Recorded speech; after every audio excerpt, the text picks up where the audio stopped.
સ્વાધ્યાય 9.1 પ્રશ્ન નંબર 4 નો બીજો દાખલો આપણે આટલે કરીશું ધોરણ 6।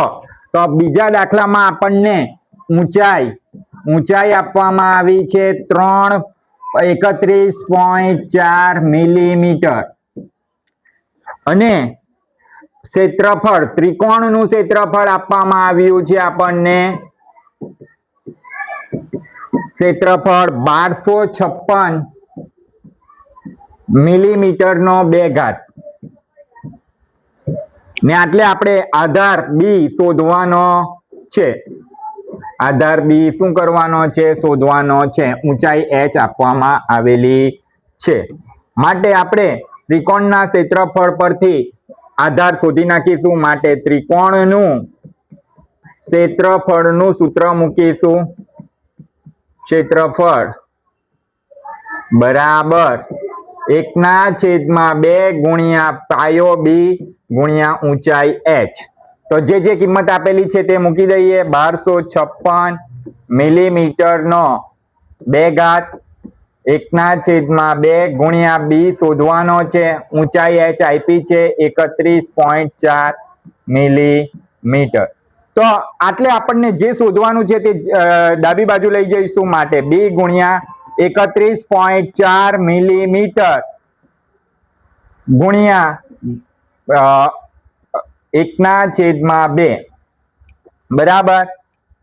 બરાબર 1256 મિલીમીટર નો 2 ઘાત। હવે આપણે બી ને આટલે શું કરીશું? સૂત્ર કરતા બનાવીશું। માટે બી બરાબર 1256 મિલીમીટર નો 2 ઘાત છેદમાં 31.4 મિલીમીટર ને આ 2 છે તે ક્યાં જશે? અંશમાં જશે, કેમ કે ડાબી બાજુ છેદમાં છે। માટે બી બરાબર 1256 ના 56 મિલીમીટર ગુણ્યા મિલીમીટર ગુણ્યા 2 31.4 ને દશાંશ ચિહ્ન દૂર કરીશું એટલે છેદમાં લખાશે। માટે છેદનો છેદ એ ક્યાં જશે? અંશમાં। માટે 10 ને આપણે અંશમાં લઈ જઈશું।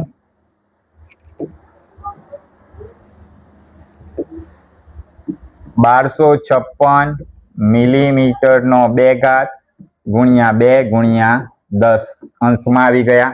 હવે આપણે અવયવ પાડીશું। 1256 ના અવયવ પડશે 314 ગુણ્યા 4 કરીશું એટલે 256 મળશે ગુણ્યા 2 ગુણ્યા 10 2 ગુણ્યા 10 છેદમાં 314। તો એટલે 314 કેવા છે? સરખા છે, માટે એ કેન્સલ થશે। માટે બી બરાબર 4 ગુણ્યા આ મિલીમીટર છે તો આ 1 મિલીમીટર આ 1 મિલીમીટર જશે એટલે ફક્ત મળશે બચશે મિલીમીટર 2 ગુણ્યા 10 માટે મિલીમીટર। માટે બી આપણને મળી ગયો 4 2 વાર 8 8 10 વાર 80 મિલીમીટર। એટલે આપણને બી મળી ગયો આધાર। આ પ્રશ્ન નંબર 4 નો બી થઈ ગયો। હવે આપણે કરીશું પ્રશ્ન નંબર 4 નો ત્રીજો દાખલો। ચાલો, તો ત્રીજા દાખલામાં આપણને આધાર આપવામાં આવેલો છે। આધાર કેટલો આપવામાં આવ્યો છે? આધાર આપવામાં આવ્યો છે 22 સેમી। ઊંચાઈ બી આપવામાં આવેલો છે। ઊંચાઈ આપણે શોધવાની છે। ઊંચાઈ h બરાબર ઊંચાઈ h કેટલી આપવામાં આવી છે? ઊંચાઈ h આપણને આપવામાં આવી છે 170.5 સેમી। સોરી, ઊંચાઈ શોધવાની છે। આપણને ત્રિકોણનું ક્ષેત્રફળ આપ્યું છે। આ શું આપ્યું છે? ત્રિકોણનું ક્ષેત્રફળ। ત્રિકોણનું ક્ષેત્રફળ ને ઊંચાઈ h શું કરવાની છે? શોધવાની છે। માટે આપણે ત્રિકોણના ક્ષેત્રફળના સૂત્ર પરથી આપણે ઊંચાઈ h શોધીશું। માટે ત્રિકોણનું ક્ષેત્રફળ બરાબર 1/2 બી ગુણ્યા h। બી એટલે પાયો, h એટલે ઊંચાઈ। હવે તમામ કિંમત મૂકી દઈશું. ત્રિકોણનું ક્ષેત્રફળ આપણને મળે છે 170.5 સેમીનો 2 ઘાત.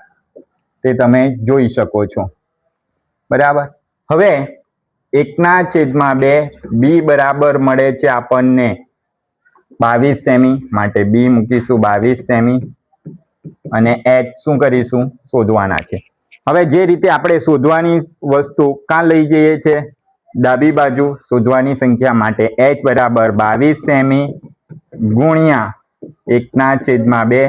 જમણી બાજુ આવશે 170.5 સેમીનો 2 ઘાત. હવે એચ શોધવાનું છે માટે એચ ને સૂત્ર કરતા બનાવીશું. માટે એચ બરાબર દશાંશ ચિહ્ન દૂર કરીશું, માટે 1705/10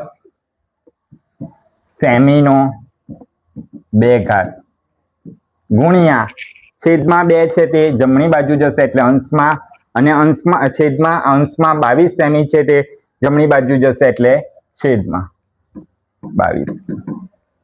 ચાલો હવે આગળ તો 1705 ના અવયવ પાડીશું. 5 ના ઘડિયામાં 1705 આવશે એટલે 5 તરી 15, 17 માંથી 15 જાય તો 2 બચે, ઉપરથી ઉતાર્યો 0, 5 4 વાર 20 ને 5 એકો 5. 341 ગુણ્યા 5 કરીશું એટલે આપણને મળશે 1705 ગુણ્યા 2. નીચે અવયવ પાડીશું. 5 2 વાર 10 ને 22 ના અવયવ પાડીશું. 11 2 વાર 22. તો આટલે 2 2 કેન્સલ, 5 5 કેન્સલ. હવે 311 ના ઘડિયામાં 341 એ 11 ના ઘડિયામાં આવશે, માટે 11 તરી 33 ને 11 એકુ 11 એટલે 31 ગુણ્યા 11 કરીશું તો 341 આવશે, છેદમાં 11 ગુણ્યા 2. તો આટલે 11 11 સમાન છે, આટલે સેમી 2 વાર આવે છે, સેમી ગુણ્યા સેમી ને છેદમાં સેમી એક જ વાર છે, માટે સેમી સેમી શું થશે? કેન્સલ થશે. એટલે આપણો જવાબ આવે છે એચ બરાબર 31/2 સેમી, માટે એચ બરાબર 31/2 સેમી એટલે કે 15.5 સેમી. તો આટલે આપણને ઊંચાઈ એચ મળી જાય છે 15.5 સેમી.